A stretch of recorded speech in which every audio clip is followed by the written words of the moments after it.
ഈശോയിൽ സ്നേഹമുള്ളവരെ, Puthuppadi Vincentian jubilee ധ്യാന കേന്ദ്രത്തിൽ നിന്നും ഏവർക്കും പ്രാർത്ഥനാശംസകൾ. ജൂബിലാത്തെ വചനവിരുന്നിലേക്ക് എല്ലാവർക്കും സ്വാഗതം. നെഹമ്യയുടെ പുസ്തകം 13-ാം അധ്യായം 31-ാം തിരുവചനം. അവിടെ നമ്മളിങ്ങനെ വായിക്കുന്നു, നെഹമ്യയുടെ പ്രാർത്ഥന: ദൈവമേ, എന്നെ നീ എന്നും ഓർക്കണമേ. ദൈവമേ, എന്നെ നീ എന്നും ഓർക്കണമേ. നെഹമ്യയുടെ പുസ്തകത്തിൽ 13 അധ്യായങ്ങളാണുള്ളത്. ആ 13 അധ്യായങ്ങളിലെ അവസാനത്തെ വചനമാണ് 31-ാം തിരുവചനം. ആ 31-ാം തിരുവചനത്തിൻ്റെ അവസാനത്തെ ഭാഗം എങ്ങനെയാണ്? ദൈവമേ, എന്നെ നീ എന്നും ഓർക്കണമേ. ഇദ്ദേഹം ദൈവത്തിൻ്റെ പ്രമാണങ്ങളനുസരിച്ച് ജീവിക്കുകയും ദൈവത്തിന് വേണ്ടി തൻ്റെ ജീവിതം മുഴുവനും മാറ്റിവെക്കുകയും ചെയ്ത ഒരു തീഷ്ണത നിറഞ്ഞ ഒരു ദൈവ മനുഷ്യനായിരുന്നു. സ്നേഹമുള്ളവർ, അതോടൊപ്പം തന്നെ മറ്റുള്ള മനുഷ്യർക്ക് വേണ്ടിയും മറ്റുള്ള സഹജീവികൾക്ക് വേണ്ടിയും പ്രത്യേകിച്ച് ഇസ്രായേൽക്കാർക്ക് വേണ്ടിയും തൻ്റെ ജീവിതത്തിലെ മുഴുവൻ സമയം മാറ്റിവെച്ചൊരു മനുഷ്യൻ ദൈവത്തോട് പ്രാർത്ഥിക്കുകയാണ്: ദൈവമേ, നീ എന്നെ എപ്പോഴും ഓർക്കണമേ, നീ എന്നെ എപ്പോഴും ഓർത്ത് അനുഗ്രഹിക്കണമേ എന്ന് പ്രാർത്ഥിക്കുകയാണ്. അദ്ദേഹത്തിൻ്റെ ജീവിതത്തിലൂടെ കടന്നു പോകുമ്പോൾ വലിയ പ്രതിസന്ധികളിലൂടെ, തകർച്ചകളിലൂടെ കടന്നുപോയൊരു മനുഷ്യനാണ് അദ്ദേഹം. മനുഷ്യർക്ക് അസാധ്യമെന്ന് കരുതിയിരുന്ന ഒരു കാര്യം ദൈവത്തിൽ ആശ്രയിച്ചു ചെയ്ത ഒരാളാണ്. കാരണം ബാബിലോൺ പ്രവാസകാലത്ത് ബാബിലോണിലായിരിക്കുമ്പോൾ ജെറൂസലേമിൻ്റെ മതിലുകൾ തകർന്നു കിടക്കുന്നതിനെക്കുറിച്ചും ജെറൂസലേമിൻ്റെ മതിലുകളും വാതിൽപ്പടിയും ഒക്കെ കത്തിച്ചു കളഞ്ഞതിനെക്കുറിച്ചും ഒക്കെ അദ്ദേഹം കേൾക്കുകയാണ്. അപ്പോൾ യഹൂദരെ സംബന്ധിച്ചിടത്തോളം ജെറൂസലേമിൻ്റെ മതിലുകൾ, ജെറൂസലേമിൻ്റെ പ്രധാനപ്പെട്ട വാതിൽ, അവിടെയൊക്കെ എന്തെങ്കിലും നാശം സംഭവിക്കുക എന്ന് പറഞ്ഞാൽ അവർക്ക് അവരുടെ ജീവൻ നഷ്ടപ്പെടുന്ന പോലെ തന്നെയാണ്. അപ്പോൾ ഇങ്ങനെ പ്രവാസത്തിലായിരുന്ന ഈ നെഹമ്യ ഈ വിവരങ്ങൾ അറിയുകയാണ്, ഈ ജെറൂസലേമിൻ്റെ മതിലുകൾ തകർന്നു കിടക്കുന്നതും എല്ലാം. അതേസമയം അദ്ദേഹം ഇപ്പോൾ നല്ലൊരു സാഹചര്യത്തിലാണ്. അദ്ദേഹം പേർഷ്യയിലെ രാജാവിൻ്റെ, ബാബിലോണിലെ പേർഷ്യൻ രാജാവിൻ്റെ അദ്ദേഹം പാനപാത്രവാഹകനാണ്. അപ്പോൾ പാനപാത്രവാഹകനായിരിക്കുക, രാജാവിൻ്റെ പാനപാത്രവാഹകനായിരിക്കുക എന്ന് പറയുന്നത് വലിയ സ്ഥാനമാനമാണ്. അദ്ദേഹത്തിന് അവിടെ നല്ല സ്ഥാനമുണ്ട്, നല്ല അധികാരമുണ്ട്, നല്ല വിലയുണ്ട്, നിലയുണ്ട്. അദ്ദേഹം അങ്ങനെ ആ നല്ല സാഹചര്യത്തിൽ ഇരിക്കുമ്പോഴും തൻ്റെ പൂർവികന്മാർ കിടന്നുറങ്ങുന്ന, നിദ്ര ചെയ്യുന്ന ജെറൂസലേമിനെ കുറിച്ച് ആലോചിച്ച് അദ്ദേഹം സങ്കടം കൊണ്ട് നിറയുകയാണ്. അദ്ദേഹത്തെക്കുറിച്ച് പറയുന്ന, അദ്ദേഹം എപ്പോഴും അദ്ദേഹത്തെ സന്തോഷത്തോടെ കണ്ടിരുന്ന രാജാവ് അദ്ദേഹത്തോട് ഒരിക്കൽ ചോദിക്കുകയാണ്: നിന്നെ ആദ്യമായിട്ടാണോ ഇത്രയും നിന്റെ മുഖം മ്ലാനവദനമായിട്ട് കാണുന്നത്? നിന്നെ മ്ലാനവദനായിട്ട് കാണുന്ന ആദ്യമായിട്ടാണല്ലോ, നിനക്ക് എന്താ സംഭവിച്ചത് എന്ന് അദ്ദേഹത്തോട് രാജാവ് ചോദിക്കുകയാണ്. നമ്മൾ വചനത്തിലൂടെ കടന്നു പോകുമ്പോൾ നമ്മളവിടെ വായിക്കുന്നു, അദ്ദേഹം ആ രാജാവിൻ്റെ അർത്താക്സർക്സ് രാജാവിൻ്റെ 20-ാം ഭരണവർഷത്തിലായിരുന്നു. അപ്പോൾ ഈ രാജാവിൻ്റെ അരികിൽ വലിയ സ്ഥാനമാനങ്ങളോടുകൂടെ അദ്ദേഹം മുമ്പോട്ട് പോകുമ്പോഴാണ് അദ്ദേഹത്തിൻ്റെ മുഖത്ത് ഈ സങ്കടം കണ്ടത്. അപ്പോൾ അദ്ദേഹം തന്നെ, ഈ രാജാവ് തന്നെ നെഹമ്യയോട് ചോദിക്കുന്നുണ്ട്: രോഗമില്ലാതിരുന്നിട്ടും നിന്റെ മുഖത്ത് എന്താണ് ഈ മ്ലാനത? അപ്പോൾ തീർച്ചയായിട്ടും ഹൃദയവ്യതയല്ലാതെ മറ്റൊന്നും ആയിരിക്കുകയില്ല നിന്റെ മുഖത്തെ ഈ മ്ലാനതയ്ക്ക് കാരണമെന്ന് രാജാവ് അദ്ദേഹത്തോട് ചോദിക്കുകയാണ്. അപ്പോൾ അദ്ദേഹം രാജാവിനോട് പറയുകയാണ്: എൻ്റെ പിതാക്കന്മാർ നിദ്ര കൊള്ളുന്ന നഗര കവാടങ്ങൾ കത്തി ശൂന്യമായി കിടക്കുമ്പോൾ എൻ്റെ മുഖം എങ്ങനെ പ്രസന്നമാകും? സ്നേഹമുള്ളവരെ, അസാധ്യമായ ഒരു കാര്യമാണ് ഈ ജെറൂസലേത്തിൻ്റെ മതിലുകൾ പുതുക്കി പണിയുക എന്ന് പറഞ്ഞാൽ അത്ര എളുപ്പമുള്ള കാര്യമല്ല. പക്ഷേ അദ്ദേഹം ദൈവത്തിൽ ആശ്രയിച്ച് അദ്ദേഹം രാജാവിനോട് ഈ കാര്യം പറയുകയാണ്. അപ്പോൾ രാജാവ് അദ്ദേഹത്തോട് ചോദിക്കുന്നുണ്ട്: ഞാൻ എന്താണ് നിനക്ക് ചെയ്തു തരേണ്ടത്? അപ്പോൾ അദ്ദേഹം പറയുകയാണ്: എന്നെ അവിടേക്ക് പോകാൻ അനുവദിക്കണം. രാജാവ് ഞാൻ കടന്നു പോകുന്ന സ്ഥലങ്ങളിലൂടെ സുരക്ഷിതമായിട്ട് പോകാൻ എനിക്ക് കത്ത് തരണം. അങ്ങനെ ജെറൂസലേമിൻ്റെ മതിലുകൾ പുതുക്കി പണിയാൻ എന്നെ അനുവദിക്കണം. രാജാവിന് അദ്ദേഹത്തോട് വലിയ താല്പര്യമുള്ളത് കൊണ്ട് രാജാവ് അനുവാദം കൊടുത്തു, കത്തും കൊടുത്തു. അങ്ങനെ ഈ നെഹമ്യ ജെറൂസലേമിൻ്റെ മതിലുകൾ പുതുക്കി പണിയുവാനായിട്ട് വീണ്ടും ജെറുസലേമിലേക്ക് പോവുകയാണ്. പോകുന്ന വഴിയും മറ്റുള്ള ഇടങ്ങളിലെല്ലാം ഒത്തിരി പ്രതിസന്ധികളുണ്ട്. കാരണം ജെറുസലേമിൻ്റെ മതിലുകൾ പുതുക്കി പണിയാൻ പോവുകയാണെന്നറിഞ്ഞപ്പോൾ ശത്രുക്കളെല്ലാവരും വീണ്ടും ഉണർന്നെഴുന്നേറ്റു. നെഹമ്യായ്ക്കെതിരായിട്ട് പ്രവർത്തിക്കാൻ ഒത്തിരിയേറെ ആളുകളുണ്ട്. ഇവർ ചെയ്യുന്ന പണികൾ തടസ്സപ്പെടുത്താൻ ആളുകളുണ്ട്. വലിയ പ്രതിസന്ധികളിലൂടെ കടന്നു പോവുകയാണ്. പക്ഷേ ഈ മനുഷ്യൻ്റെ ദൈവത്തിലുള്ള ആശ്രയം, അതോടൊപ്പം ഉറച്ച ഒരു തീരുമാനം, ജെറുസലേമിൻ്റെ മതിലുകൾ പുതുക്കി പണിയണം, ദൈവത്തെ മഹത്വപ്പെടുത്തണം, ദൈവത്തിൻ്റെ നഗരത്തെ വീണ്ടും ജ്വലിപ്പിക്കണം എന്നുള്ള അദ്ദേഹത്തിൻ്റെ വലിയൊരു ശക്തമായ തീരുമാനം, ദൈവത്തിൽ ആശ്രയിച്ചുള്ള തീരുമാനം. മറ്റുള്ളവരെ സംബന്ധിച്ചിടത്തോളം അവരൊക്കെ ഇത് അസാധ്യമാണ്, ഈ കാര്യം ഇത് നടക്കാൻ പോകുന്ന കാര്യമല്ല. ശത്രുക്കൾ പോലും കളിയാക്കി, ഇവർ പുതുക്കി പണിയാൻ പോകുന്ന മതിലിന് മുകളിൽ കുറുനരികൾ കയറിയാൽ അത് മറിഞ്ഞു വീഴും എന്ന് ശത്രുക്കൾ പോലും പറഞ്ഞു. പക്ഷേ ഈ മനുഷ്യൻ ദൈവത്തിൽ ആശ്രയിച്ച് ജെറുസലേമിൻ്റെ മതിലുകൾ പുതുക്കി പണിയാൻ തുടങ്ങുകയാണ്. സ്നേഹമുള്ളവരെ, ദൈവത്തോട് ഇത്രമാത്രം തീഷ്ണതയുള്ള ഒരു മനുഷ്യൻ, മനുഷ്യരോട്, ദൈവത്തെ സ്നേഹിക്കുന്ന, ദൈവം തിരഞ്ഞെടുത്ത മനുഷ്യരോട് ഇത്രമാത്രം തീഷ്ണതയും സ്നേഹവുമുള്ള ഒരു മനുഷ്യൻ, അദ്ദേഹം അവിടെ പോയി തൻ്റെ പെർഷ്യയിലെ കൊട്ടാരത്തിലെ ആ സുഖസൗകര്യങ്ങളും അവിടെ ഉണ്ടായിരുന്ന നല്ല ഭക്ഷണവും അവിടെ ഉണ്ടായിരുന്ന എല്ലാ കാര്യങ്ങളും വേണ്ട എന്ന് വെച്ച് അദ്ദേഹം ജെറുസലേമിൽ പോയി കഠിനാധ്വാനം ചെയ്യുകയാണ്. അവിടെ കഠിനാധ്വാനം ചെയ്യുമ്പോൾ, ഈ മതിലുകൾ പുതുക്കി പണിയുമ്പോൾ വചനത്തിൽ എഴുതിയിരിക്കുകയാണ്, അവർക്കവിടെ സ്വസ്ഥമായിട്ട് ഈ മതിൽ പണിയാൻ പോലും സാധിക്കുന്നില്ലായിരുന്നു. കാരണം ശത്രുക്കൾ പലവിധത്തിൽ അവർ ഉപദ്രവിക്കാൻ വരുമായിരുന്നു. അപ്പോൾ വചനത്തിൽ നമ്മൾ വായിക്കുന്നത് ഇങ്ങനെയാണ്, അവർ ഈ മതിൽ പണി ചെയ്യുമ്പോൾ ചുമട്ടുകാർ ഒരു കൈയിൽ ഭാരവും മറുകൈയിൽ ആയുധവും വഹിച്ചിരുന്നു. കാരണം ശത്രുക്കൾ എപ്പോൾ വേണമെങ്കിലും വന്ന് ഈ മതിൽ പണി തടസ്സപ്പെടുത്താം, അല്ലെങ്കിൽ അത് നശിപ്പിച്ച് കളയാം. വചനത്തിൽ എഴുതിയിരിക്കുകയാണ്, പണിയിൽ ഏർപ്പെട്ടിരുന്ന മറ്റുള്ള ജനങ്ങളെല്ലാവരും അവരുടെ അരയിൽ ഒരു വാൾ കരുതിയിരുന്നു. കാരണം ശത്രുക്കൾ വന്ന് ഈ പണി തടസ്സപ്പെടുത്താം. അപ്പോൾ വളരെ കഠിനമായ ജെറുസലേമിൻ്റെ മതിലുകൾ പുനരുദ്ധരിക്കുക, ഈ പണിയിൽ ഏർപ്പെടുമ്പോൾ അവർക്ക് സ്വസ്ഥതയില്ല, സമാധാനമില്ല. ശത്രുക്കൾ എപ്പോൾ വേണമെങ്കിലും വന്ന് ആക്രമിക്കാം. എങ്കിൽ പോലും അവർ ദൈവത്തോടുള്ള സ്നേഹത്തെ പ്രതിയും അവർ അവരുടെ നഗരത്തോടുള്ള തീഷ്ണതയെ പ്രതിയും അവർ ഒരു കൈയിൽ ആയുധവും ഒരു കൈയിൽ ഭാരവുമായിട്ട് ഈ നെഹമ്യയുടെ നേതൃത്വത്തിൽ ജെറുസലേമിൻ്റെ മതിലുകൾ പുതുക്കി പണിയുകയാണ്. അങ്ങനെ പണി വളരെയധികം പുരോഗമിച്ചു. പലയിടങ്ങളിൽ നിന്നും പല പ്രതിസന്ധികളുണ്ടായി. ചില സ്ഥലങ്ങളിൽ നിന്ന് നെഹമ്യക്കെതിരായിട്ട് ഒത്തിരിയേറെ തെറ്റായ പ്രചരണങ്ങളുണ്ടായി, ഒത്തിരിയേറെ അസ്വസ്ഥതകളുണ്ടായി.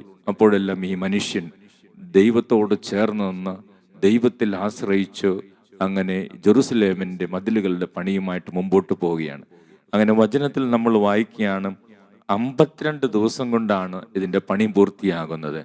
അപ്പോൾ ഓരോ ദിവസവും ഈ പണിയിൽ ഏർപ്പെട്ടിരിക്കുന്ന മനുഷ്യർക്ക് ഭക്ഷണം കൊടുക്കുവാൻ ഒരു ദിവസം ഒരു കാളയും കൊഴുത്ത 6 ആടുകളും അതിനൊത്ത കോഴികളും 10 ദിവസം കൂടുമ്പോൾ വീഞ്ഞു നിറച്ച തോൽക്കുടങ്ങളും അദ്ദേഹം ഒരുക്കി. അപ്പോൾ ഇത്രയും കാര്യങ്ങൾ ഒരുക്കണം. ഇത്രയും ജനങ്ങൾ അവിടെ ഈ മതിൽ പണിയിൽ ഏർപ്പെട്ടിരിക്കുകയാണ്. അപ്പോൾ അവർക്ക് ഭക്ഷണം വേണം, അതിനുള്ള വസ്തുവകകൾ കണ്ടെത്തണം. ഒരു ദിവസത്തെ ചെലവാണ് അതിലെഴുതിയിരുന്നത്. ഒരു കാള, കൊഴുത്ത 6 ആടുകൾ, അതിനൊത്ത കോഴികൾ, 10 ദിവസം കൂടുമ്പോൾ വീഞ്ഞു നിറച്ച് തോൽക്കുടങ്ങൾ, ഇതെല്ലാം ഒരുക്കി. സ്നേഹമുള്ളവരെ, അങ്ങനെ 52 ദിവസം കൊണ്ട് അവരുടെ ശത്രുക്കൾ പോലും ഒരിക്കലും പ്രതീക്ഷിക്കാത്ത വിധത്തില്, ഒരുപക്ഷെ യഹൂദ ജനം പോലും പ്രതീക്ഷിക്കാത്ത വിധത്തില് ജെറുസലേമിന്റെ മതിലുകളെ നെഹമ്യ പുനരുദ്ധരിക്കുകയാണ്. അതിനുവേണ്ടി തൻ്റെ ജീവിതത്തിൻ്റെ എല്ലാ സന്തോഷവും മാറ്റിവെച്ചു. അതിനുവേണ്ടി തൻ്റെ ജീവിതത്തിൻ്റെ സകല ശക്തിയും അദ്ദേഹം ഉപയോഗിച്ചു. അതിനുവേണ്ടി ഒത്തിരി പ്രതിസന്ധികൾ അദ്ദേഹം നേരിട്ടു. അങ്ങനെ അദ്ദേഹം ഈ ജെറുസലേമിൻ്റെ മതിലുകളെ പുനരുദ്ധരിക്കുകയാണ്. അതിനുശേഷം അദ്ദേഹം ഇസ്രായേൽക്കാരൊക്കെ വിളിച്ചുകൂട്ടി കർത്താവിൻ്റെ വചനം അവരെ വായിച്ചു കേൾപ്പിച്ച്, ദൈവത്തിൻ്റെ നിയമങ്ങൾ വായിപ്പിച്ച് കേൾപ്പിച്ച് അവരെ ദൈവത്തിൻ്റെ വചനമനുസരിച്ച് ജീവിക്കുവാൻ അവരെ പ്രേരിപ്പിക്കുകയാണ്. സ്നേഹമുള്ളവരെ, നെഹമ്യ തീഷ്ണത കൊണ്ട് നിറഞ്ഞ് ദൈവത്തിൻ്റെ ജനത്തെ വീണ്ടും ദൈവത്തെ സ്നേഹിക്കാനും ദൈവവചനം അനുസരിച്ച് ജീവിക്കുവാനും നെഹമ്യ അവരെ ഒരുക്കുകയാണ്. അതിനിടയിൽ കുറച്ച് നാളുകൾ കഴിഞ്ഞപ്പോൾ വീണ്ടും ഇസ്രായേൽ ജനം പലവിധത്തിലുള്ള പാപങ്ങളിലേക്കും വിഗ്രഹാരാധനകളിലേക്കും തെറ്റുകളിലേക്കും ഒക്കെ കടന്നു ചെല്ലുമ്പോൾ അപ്പോഴും നെഹമ്യ അവരുടെ ഇടയിലേക്ക് കടന്നു ചെന്ന് അവർ തെറ്റുകൾ തിരുത്തി ദേവാലയത്തിലെ ശുശ്രൂഷകളൊക്കെ വീണ്ടും തുടങ്ങുവാൻ ലേവ്യർക്ക് കൊടുത്തിരുന്ന വിഹിതം കൊടുക്കണമെന്നൊക്കെ പറഞ്ഞ് സമ്മതിപ്പിച്ച് അങ്ങനെ ജനങ്ങളുടെ കാര്യങ്ങളിൽ അവരുടെ കൂടെ നിന്ന് ഇടപെട്ട് നെഹമ്യ അവർക്ക് വേണ്ടി ജീവിക്കുകയാണ്. ദൈവത്തോടുള്ള തീഷ്ണതയെ പ്രതി ജീവിക്കുകയാണ്. അങ്ങനെ ജനങ്ങൾ പാപങ്ങളെല്ലാം ഏറ്റുപറഞ്ഞു. അവർ ഒരു പുതിയ ഉടമ്പടിയിൽ ഒപ്പുവെച്ചു. ഉടമ്പടിയിൽ ലേവ്യരും പുരോഹിതരും ജനങ്ങളും ഒപ്പുവെച്ചു. അങ്ങനെ ഈ നെഹമ്യയുടെ ജീവിതം നമ്മൾ നോക്കുമ്പോൾ ദൈവത്തിന് വേണ്ടി ജീവിച്ചൊരു മനുഷ്യൻ, തനിക്കുണ്ടായിരുന്ന സുഖസൗകര്യങ്ങളും അധികാരവും നേട്ടവും എല്ലാം ഉപേക്ഷിച്ചൊരു മനുഷ്യൻ, തൻ്റെ ദൈവത്തിൻ്റെ ജനങ്ങളെ സ്നേഹിച്ചൊരു മനുഷ്യൻ. ഈ മനുഷ്യൻ ഒത്തിരി പ്രതിസന്ധികൾ നേരിട്ടു. അദ്ദേഹത്തിന് അറിയാം, അദ്ദേഹത്തിനെയും കഷ്ടപ്പെട്ടതും അദ്ദേഹത്തിന് ബുദ്ധിമുട്ടിയതൊന്നും കൂടെയുള്ള മനുഷ്യരോ മറ്റുള്ളവരാരും ഓർക്കാൻ പോകുന്നില്ല. പലരും പലപ്പോഴും അദ്ദേഹത്തെ ഒറ്റപ്പെടുത്തുകയാണ് ചെയ്തത്. അപ്പോൾ അദ്ദേഹത്തിൻ്റെ ഹൃദയസ്പർശിയായ പ്രാർത്ഥനയാണ് നെഹമ്യയുടെ പുസ്തകത്തിലെ അവസാന അധ്യായത്തിലെ അവസാനത്തെ വചനത്തിലെ നെഹമ്യ ദൈവത്തോട് പ്രാർത്ഥിക്കുകയാണ്, ദൈവമേ എന്നെ നീ എന്നും ഓർക്കണമേ. സ്നേഹമുള്ളവരെ, നെഹമ്യയ്ക്ക് നല്ല വ്യക്തമായിരുന്നു ജീവിതത്തിൽ ദൈവമാണ് ആരൊക്കെ മറന്നാലും ഓർത്തിരിക്കാൻ പോകുന്നത്. ദൈവം ഒരിക്കലും ദൈവത്തിന് വേണ്ടി ചെയ്ത കാര്യങ്ങളും മറ്റുള്ളവർക്ക് വേണ്ടി ചെയ്ത കാര്യങ്ങളും ദൈവജനത്തിന് വേണ്ടി ചെയ്ത കാര്യങ്ങളും ദൈവം ഒരിക്കലും വിസ്മരിക്കുകയില്ല എന്നുള്ള ബോധ്യത്തോടുകൂടെ അദ്ദേഹം നെഹമ്യയുടെ പുസ്തകത്തിൽ അവസാനത്തെ വചനത്തിൽ ഇങ്ങനെ പ്രാർത്ഥിക്കുകയാണ്. അതിനു മുമ്പ് 2 തവണയും നെഹമ്യ ഇങ്ങനെ പ്രാർത്ഥിക്കുന്നുണ്ട്, ദൈവമേ എന്നെ ഓർക്കണമേ എന്ന്. സ്നേഹമുള്ളവർ, നമ്മുടെ ജീവിതങ്ങൾക്ക് വലിയൊരു മാതൃകയാണ് നെഹമ്യ എന്ന ഈ ദൈവ മനുഷ്യൻ. അത് നമ്മുടെ ജീവിതത്തിൽ നമ്മൾ ചെയ്യുന്ന സൽപ്രവൃത്തികളും ദൈവത്തിന് മഹത്വം ഉണ്ടാകാൻ വേണ്ടി ചെയ്യുന്ന പ്രവൃത്തികളും ഈ ലോകത്തിൽ ആരൊക്കെ അംഗീകരിക്കാതെ പോയാലും ആരൊക്കെ ഓർക്കാതെ പോയാലും നമുക്കതിന് ഈ ലോകത്തിൽ വെച്ച് ഒരു നന്മയും പ്രതിഫലവും ലഭിക്കാതെ പോയാലും നമ്മൾ സങ്കടപ്പെടരുത്, നിരാശപ്പെടരുത്. ദൈവം നമ്മളെ ഓർക്കും, ദൈവം നമ്മുടെ കൂടെ നിൽക്കും, ദൈവം നമ്മളെ അനുഗ്രഹിക്കും. നെഹമ്യയോടൊപ്പം നമുക്കും പ്രാർത്ഥിക്കാം, ദൈവമേ എന്നെ നീ എന്നും ഓർക്കണമേ. നമുക്ക് തുടർന്ന് വരുന്ന ആരാധനയിൽ നമ്മുടെ ജീവിതത്തിൽ ഇതുപോലെ നമ്മൾ ദൈവത്തിന് വേണ്ടിയും മറ്റുള്ളവർക്ക് വേണ്ടിയും കുടുംബത്തിന് വേണ്ടിയും പ്രിയപ്പെട്ടവർക്ക് വേണ്ടിയും മക്കൾക്ക് വേണ്ടിയും പ്രവർത്തിച്ചിട്ട് അവരാരും നമ്മളെ ഓർക്കാതെ പോകുമ്പോൾ നമ്മളെ ഓർക്കുന്ന ഒരു ദൈവമുണ്ടെന്നുള്ള ബോധ്യത്തിൽ മുമ്പോട്ട് പോകാനുള്ള ശക്തിക്ക് വേണ്ടി തുടർന്നുള്ള ആരാധനയിൽ നമുക്ക് പ്രാർത്ഥിക്കാം. Praise the Lord. ഹല്ലേലൂയ. യേശുവേ നന്ദി, യേശുവേ.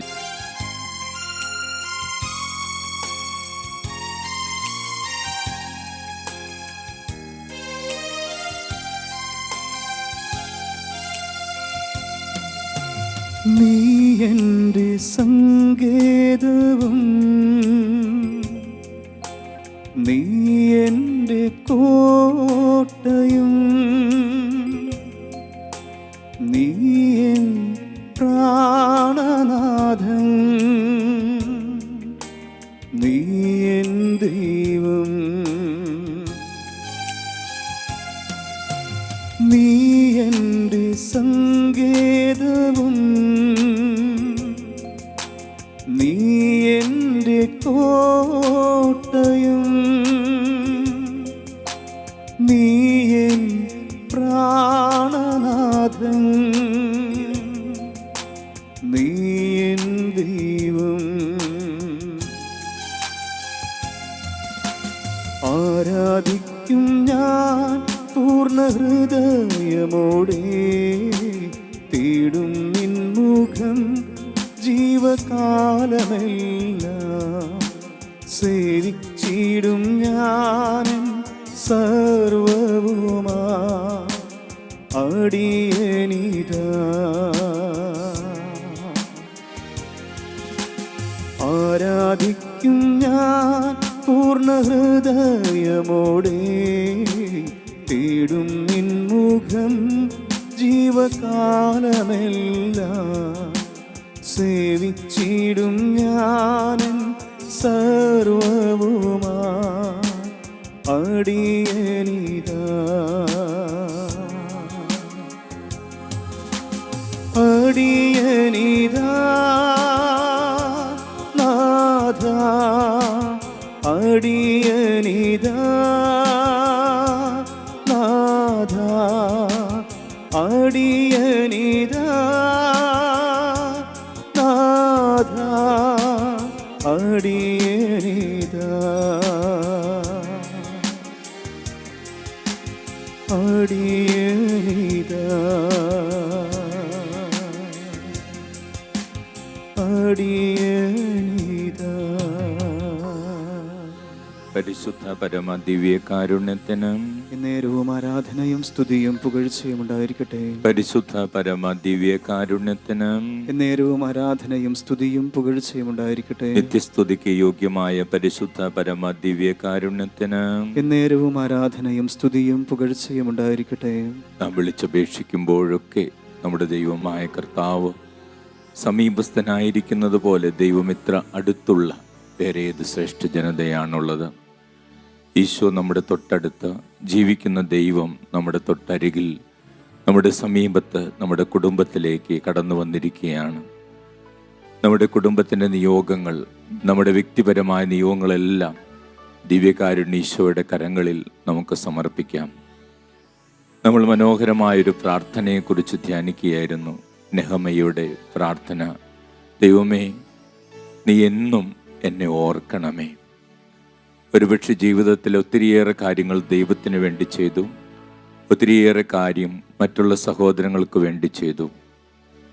അദ്ദേഹത്തിന് ഭൂമിയിൽ മറ്റുള്ളവരിൽ നിന്ന് വേണ്ട വിധത്തിൽ ആ സ്നേഹമോ പരിഗണനയോ ഒന്നും ലഭിച്ചിട്ടുണ്ടാകണമെന്നില്ല. നമ്മുടെ ഓരോരുത്തരുടെയും ജീവിതാനുഭവമാകാം. ദൈവത്തിന് വേണ്ടിയും ജീവിച്ചിട്ടും മറ്റുള്ളവർക്കൊക്കെ വേണ്ടി ജീവിച്ചിട്ട്, കുടുംബത്തിന് വേണ്ടി ജീവിച്ചിട്ട്, മക്കൾക്ക് വേണ്ടി ജീവിച്ചിട്ട്, സഹോദരങ്ങൾക്ക് വേണ്ടി ജീവിച്ചിട്ട്, ഒരു സ്ഥാപനത്തിന് വേണ്ടി ജീവിച്ചിട്ട്, ജോലി ചെയ്യുന്ന ഇടങ്ങൾക്ക് വേണ്ടി ജീവിച്ചിട്ട് ചിലപ്പോൾ ആരും നമ്മളെ ഓർക്കാത്ത അവസ്ഥയുണ്ടാകാം. നമ്മളെത്ര കഠിനമായും ആത്മാർത്ഥമായും പരിശ്രമിച്ചാലും നമ്മളെ മറ്റുള്ളവർ മറന്നു പോവുകയോ പരിഗണിക്കാതിരിക്കുകയോ അവഗണിക്കുകയോ ചെയ്യുന്ന അനുഭവങ്ങൾ നമ്മുടെ ജീവിതത്തിലുണ്ടാകാം. ഒരു കുടുംബത്തിന് വേണ്ടി ഒരു ആയുസ് മുഴുവനും മാറ്റിയിട്ടും നമ്മളെ മറ്റുള്ളവർ ഓർക്കാതിരിക്കാം. നെഹമ്യയുടെ പ്രാർത്ഥന നമ്മളെ ഓർമ്മിപ്പിക്കുന്ന വലിയ സത്യം ഇതാണ്. ആരൊക്കെ നമ്മളെ മറന്നാലും, ആരൊക്കെ നമ്മളെ പരിഗണിച്ചില്ലെങ്കിലും, ആരൊക്കെ നമ്മളെ അവഗണിച്ചാലും നമ്മളെ ദൈവം ഓർക്കും. നമ്മളെന്നും ഓർക്കുന്നൊരു ദൈവമുണ്ട്. നമ്മുടെ നല്ല പ്രവൃത്തികളും നമ്മുടെ പരസ്നേഹവും ദൈവത്തോടുള്ള സ്നേഹവും എന്നും ഓർത്തിരിക്കുന്ന ദൈവമുണ്ട്. ആ ദൈവകരങ്ങളിൽ നമ്മുടെ ജീവിതത്തെ സമർപ്പിച്ച്, ദൈവമേ ഞങ്ങളുടെ ജീവിതങ്ങളിൽ ഇടപെടണമേ, ഞങ്ങളെയും എന്നും നീ ഓർക്കണമേ എന്ന് പ്രാർത്ഥിച്ച് നമുക്ക് ഗാനം ആലപിക്കാം.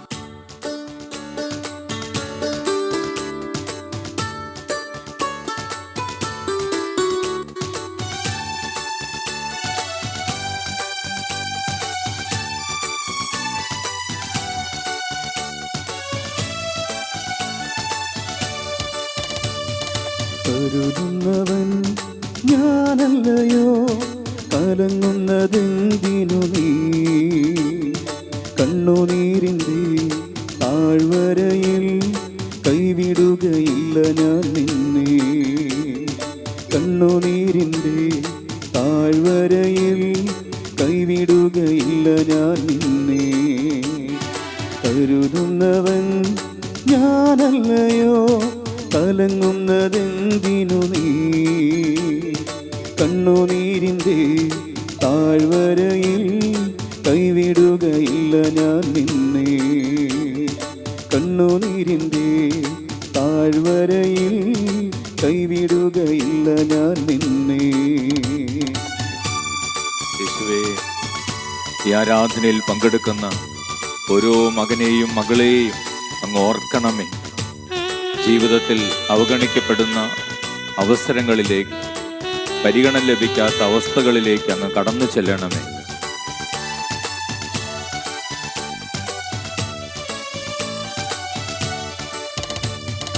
എല്ലാവരും നിന്നെ മറന്നാൽ ഞാൻ നിന്നെ മറന്നിടുമോ?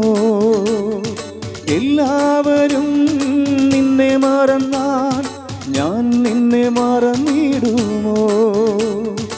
എൻ്റെ കരത്തിൽ നിന്നെ വഹിച്ചു എന്നും നടത്തിയിടും ധരയിൽ. എൻ്റെ കരത്തിൽ നിന്നെ വഹിച്ചു എന്നും നടത്തിയിടും ധരയിൽ. കരുതുന്നവൻ ഞാനല്ലയോ കലങ്ങുന്നതെന്തിനു നീ കണ്ണുനീരിൻ്റെ താഴ്വരയിൽ കൈവിടുകയില്ല ഞാൻ നിന്നെ കണ്ണുനീരിൻ്റെ താഴ്വരയിൽ കൈവിടുകയില്ല ഞാൻ എല്ലാം സമർപ്പിച്ച് സ്തുതിക്കാം. ഹല്ലേലൂയ. യേശുവേ, ആരാധന ആരാധന ആരാധന, മഹത്വം മഹത്വം മഹത്വം. ഈശോയെ, ആരാധനയിൽ പങ്കെടുക്കുന്ന എല്ലാ മക്കളും അനുഗ്രഹിക്കപ്പെടട്ടെ, എല്ലാ കുടുംബങ്ങളും അനുഗ്രഹിക്കപ്പെടട്ടെ, എല്ലാ രോഗികളും സുഖപ്പെടട്ടെ, സാമ്പത്തിക തകർച്ചകൾ വിട്ടുപോകട്ടെ, പരീക്ഷകളിൽ ഉന്നത വിജയം ലഭിക്കട്ടെ, ദൈവകൃപ നിറയട്ടെ, അനുഗ്രഹിക്കപ്പെടട്ടെ, കൃപ നിറയട്ടെ, കൃപ നിറയട്ടെ, കൃപ നിറയട്ടെ, അഭിഷേകം ഒഴുകട്ടെ, അഭിഷേകം ഒഴുകട്ടെ. മാനുഷികമായ അസാധ്യമായതെല്ലാം ദൈവം നടത്തി കൊടുക്കട്ടെ, അനുഗ്രഹിക്കട്ടെ, അനുഗ്രഹിക്കട്ടെ. അനുഗ്രഹിച്ച് പ്രാർത്ഥിക്കുന്നു, യേശു നാമത്തിൽ അനുഗ്രഹിച്ച് പ്രാർത്ഥിക്കുന്നു. Hallelujah, hallelujah, hallelujah, hallelujah. ഒരിക്കൽ കൂടെ എല്ലാ നിയോഗങ്ങളും ഈശോയുടെ കരങ്ങളിൽ സമർപ്പിച്ച് ആശീർവാദം സ്വീകരിക്കാനായി നമുക്കൊരുങ്ങാം. പരിശുദ്ധ ശരീരത്താലും വിലയേറിയ രക്തത്താലും പാപത്തിൻ കറകളിൽ നിന്നും മർത്യനു നീ മോചനമേകി സകലേശാദിവ്യകടാക്ഷം തൂഗണമേ വത്സലസുതരിൽ നിർമ്മലരായി ജീവിച്ചിടുവാൻ ചിന്തനമേ ദിവ്യവരങ്ങൾ.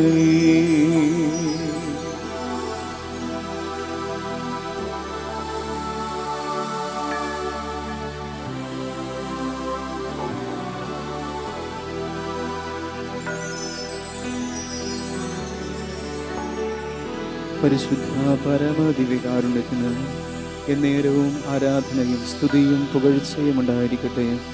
പരിശുദ്ധ പരമദിവ്യകാരുണ്യത്തിന് എന്നേരവും ആരാധനയും സ്തുതിയും പുകഴ്ചയും ഉണ്ടായിരിക്കട്ടെ.